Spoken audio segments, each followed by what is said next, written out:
Yep, that's me. You're probably wondering how I ended up in this situation. Well, you and me both, because really there are about 5 or 6 potential reasons for the sneezes, and honestly, they all probably contributed to me being sick yet again. But in my quest to find something to upload, because my other project has taken a bit longer than I thought, I decided to turn to the beautiful wheel of random generation and get on my knees and beg for a win. And boy howdy did I win! We rolled Vega Alpha with an ancient Egyptian theming and the bonus detail of a prosthetic limb. And y'all, sometimes I wish that I did like a face cam when I spin the wheel, because I would love to share with you that open and honest immediate reaction, but also there is something to be said about the lack of pressure to look nice 24/7, especially when I'm sick and not feeling it. But anyways, thank goodness for that win, because I don't think I could have pushed myself into drawing something that I didn't like this week. On the bright side of things, I am fully moved over into the new place. Granted, everything is still very much in boxes and I have no idea where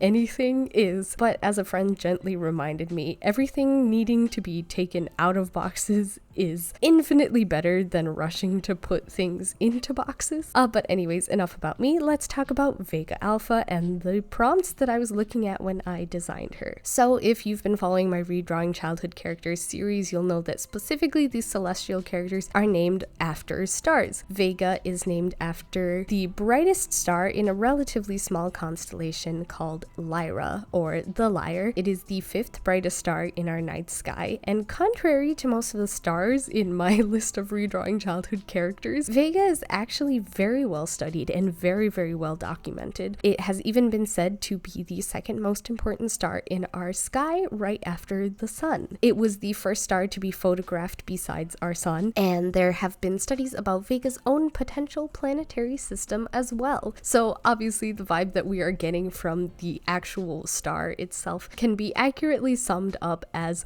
mother is mothering. Now onto the secondary prompt, the original childhood drawing of Vega. She is very Mother Gothel from Disney's Tangled, but plus snakes. Honestly, the timeline of where I'm guessing I drew this drawing definitely suggests that I had relatively recently watched Tangled, so it's not really a stretch to say that she was very much directly inspired by the Disney villain. So I don't want to make the new character Gothel light, but there are some straight up just good features in this drawing that I do want to try and carry over into the new drawing. So instead of leaning into the pale and pasty scary snake lady vibe, as much as I love to make those, I want to warm her up a bit more, but I also want to keep the curly hair, the green eyes, the well-defined cheekbones, and of course the snake motifs. And the snake motifs go super well with the ancient Egyptian aesthetic that we rolled on the wheel of your recommendations. The ancient Egyptian goddess Wadjet especially. Wadjet does go by several other names, including Uto or Buto, and I do apologize for my pronunciations. I promise I looked it up and I am trying my best. So Wadjet is depicted in a couple of different ways, sometimes as a woman with a snake head, sometimes as a snake with wings, sometimes even a woman with the head of a lioness wearing a crown with a cobra on it. Wadjet is a goddess very much associated with the Eye of Ra and the Eye of Horus,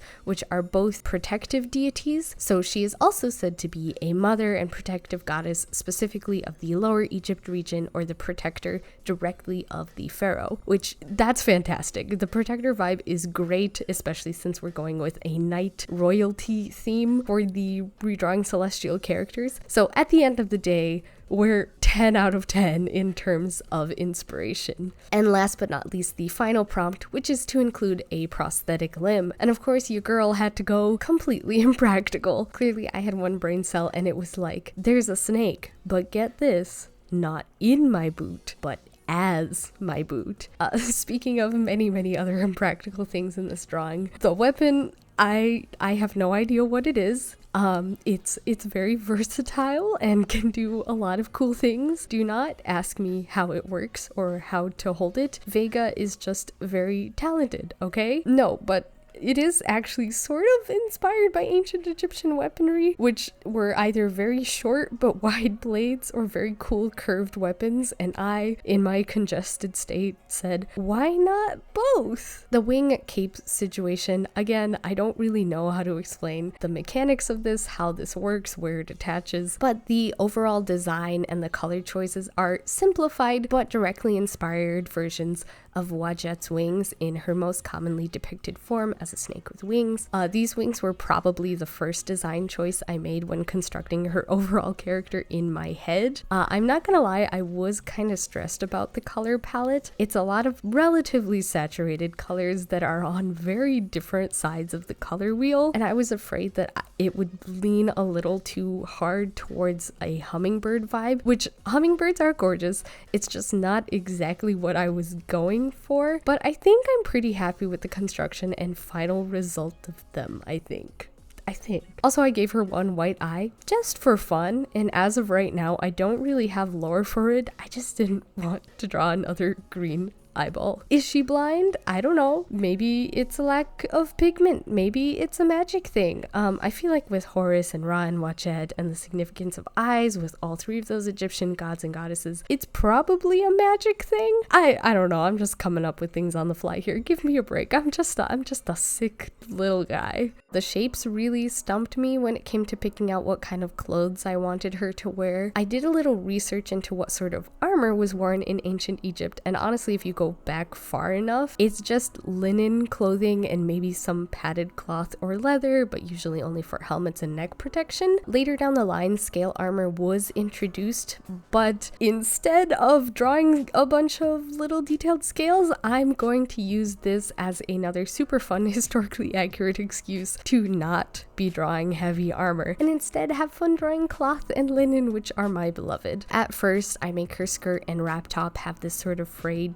tattered looking edge, but then I felt like it cheapened isn't the right word for it, but I feel like it roughened her look up, if that makes sense. Tatters are kind of what you give on scrappy fighters and rogues, and I wanted Vega to be absolutely immaculate in every way. So I did try to get rid of that rough edge and swap it out for something smooth with a gold embroidered hem instead. So the hair, I really didn't have a strong idea when I went in, and I think you can kind of tell that I was nervous about drawing hair, mostly based on the fact that I created a new layer to work on instead of drawing directly on top of my base. I definitely knew I wanted hair out, curls down. I just wasn't sure how much, but all I kind of ended up with was a little voice in my head that was telling me, make it bigger. And I think big hair was the correct move. Plus, the big hair kind of pushes her into looking like an older character. I know that I'm not super great at drawing middle-aged characters because I'm always kind of worried about wrinkle and smile line placement, which is something that I definitely want to work on for future character designs. But sometimes it's not always just the physical aging of the body. Sometimes it's the way that someone does their hair or the clothes that they wear or the way that they do their makeup. And that definitely 100% changes the age range that someone appears to be a part of. And the rest of the work after establishing her hair is balancing out the composition by bringing patterns to other areas of the drawing. So I bring the wing motif up into her hair by giving her a cute little headpiece, and then I bring the colors of the wings to other areas of the drawing, like onto the gold around her hips or in the weapon that she's holding. I also added a dark striped pattern to the handle of the weapon because I felt like it was so bright in comparison to the rest of her upper body, and I didn't want to draw as much attention to it. Closer to the end of the drawing, I start adding in a bunch of gold chains, which gold chains are really one of my favorite little details of all time to just add to a drawing. And you can see that I'm just having fun.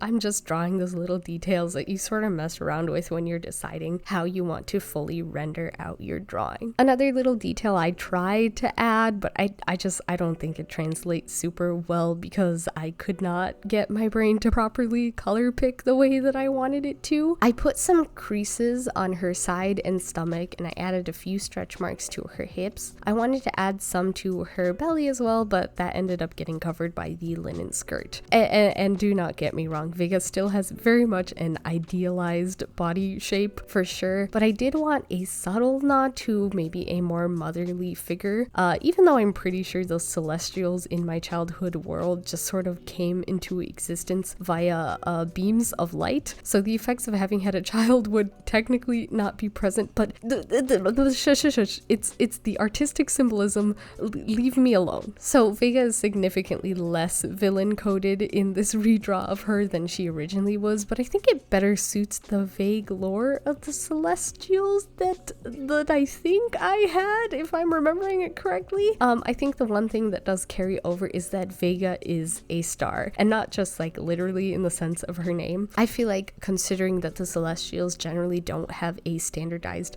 family unit, any sort of maternal adjacent instinct would sort of manifest itself in the instinctively protective nature that most of the celestials have for each other. But Vega specifically, Vega is the one who taught the children how mascara is most effectively applied without poking your eyeball out. Vega is the one that you're not sure why, but you feel like you want to earn her approval. Vega is the one to encourage any new fashion detours that any of the celestials might take, and Vega probably is the one who is able to mend any very well-loved clothing or able to sew your new patches on. And also, Vega is probably the one person who never ever looks bad in a photo, no matter the angle or lighting or how candid the photo might possibly be. But with that, we come to the end of a short but another Redrawing My Childhood Characters video featuring your suggestions. I hope you love Vega like I do. I'm really excited to get to so many of the prompts left on the list, and I'm so excited to set up my new sewing room and finish out that bigger project that I was trying to work on as I moved. The new sewing room is a little cozy. You'll all get to see that eventually. But for now, I'm going to go make some tea and hopefully get in a big long nap and some rest over the weekend. Odds are that I probably won't get any extra sleep, but who knows? Not me.